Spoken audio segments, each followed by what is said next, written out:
Hi guys, how are you? Welcome to your art lessons for the term. I'm really looking forward to this and I hope that you enjoy it and that you learn some new skills. Okay, so we are going to do two things this term. We are doing graphic design and we are doing art. Okay, it's very important that you learn both of these skills. Just to explain what it is, I don't know if you know what graphic design is, but graphic design is when you give people information in a way that is nice to look at and that is clear and communicates well with them. Okay, so when you design something, you want people to be attracted to it, so they must think, oh, that looks really nice, and then they look at it, and then the information that you give must be clear so that they can remember the information that you're trying to convey. Okay, so graphic design is when you are trying to give information to somebody else about something like an event that's going to happen, or if it's a website, it gives information, like our school has a website that was designed, that's graphic design, or a cereal box. If you want people to buy your cereal, you'll make sure the box looks really nice and gives all the information that people need when they're buying it. Okay, so graphic design is giving information to other people. Art is more about you, the artist. That's the most important person. The most important person in art is you, because you want to express yourself and you want to show what you like or how you are feeling. Art doesn't always have to be beautiful. Sometimes art can be really scary looking. If you are feeling really scary inside, it won't look great, but that's fine. The point is, art is about expressing yourself, the artist, where graphic design is about making sure that the person who sees it gets a very clear message. Okay, so enough about that. We are going to start this week with graphic design, and I'm going to give you a project that's actually quite a lot of fun. We are going to pretend that you are having a birthday party and you now need to design an invitation for your birthday party. We're going to use Google Docs for this so that you also learn a little bit about using Google Docs. I know that you already know a little bit about it, so this will be good for you to practice using Google Docs. Okay, so in Google Docs, you are going to design your own birthday party invitation. Now, a party always has a theme. Usually, a birthday party or any party has a theme.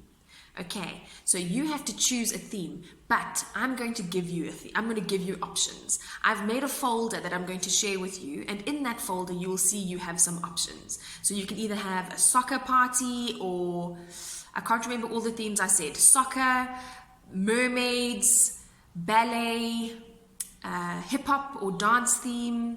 There were a few different themes. You're going to choose one and that will be the theme of your party. Then we need to think, what is the important information that needs to go onto your birthday party invitation? You need to first tell people the date. What date is the party going to be? You need to tell them what time to be there. Say, for example, from 2 o'clock till 3 o'clock. You need to tell them what venue. Do you know what venue means? Venue means where it is. So for the venue, you can say Spur, Mokopane, or you can say my house and then give the physical address so that people know where to go for your party. And you also need to say an RSVP, date and contact number. Do you know what RSVP means? I don't know what RSVP stands for. I'm going to have to Google that. But RSVP means when you are going to let people know if you're going to make it or not. So RSVP means letting the host know if you are coming to the party for the guests, okay? So they need to let you know. Why do you think they need to let you know if they're coming to your party? What do you think is the most important reason why people need to RSVP for a party or an event? Think about that. People need to RSVP, especially for a birthday party, because there's going to be food at the birthday party, and there's going to be cool drink, and there's going to be space, chairs for people to sit on. What if nobody RSVPs, and so you only buy one packet of chips, and you have a very small little cupcake as your cake, and then nobody RSVP'd, but 30 people arrive? No one will have anything to eat. So you need to RSVP about 3 days or even a week before the party so that you have time to go shopping for some of the things that you will need at your party.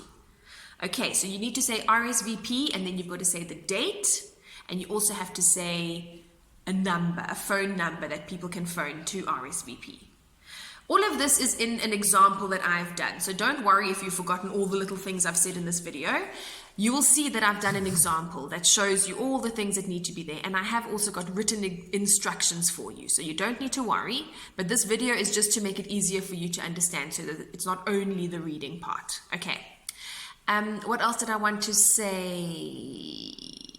Oh, fonts. Fonts are very important. Okay, so when you are designing your invitation, you can use different fonts to make it exciting to look at. Do you know what a font is? A font is the way that we write, the different styles we can use for writing. So you might have heard of some like Comic Sans and Arial. It's quite a nice plain one.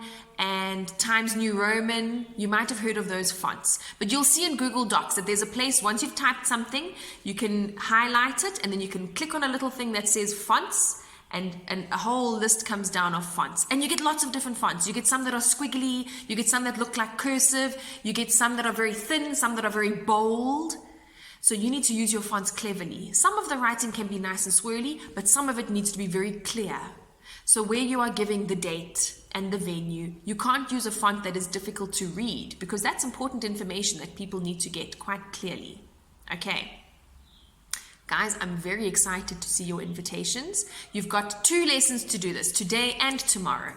So take your time and make a beautiful invitation. I can't wait to see these invitations to your imaginary parties. I hope you have fun and play around with Google Docs. Learn how it works. This is a very important skill that you're actually learning. I want to see how beautifully you can do this. I don't know Google Docs very well, so mine is quite plain. Try and spice it up. Learn how to use Google Docs and make something that looks really cool. Okay, have fun.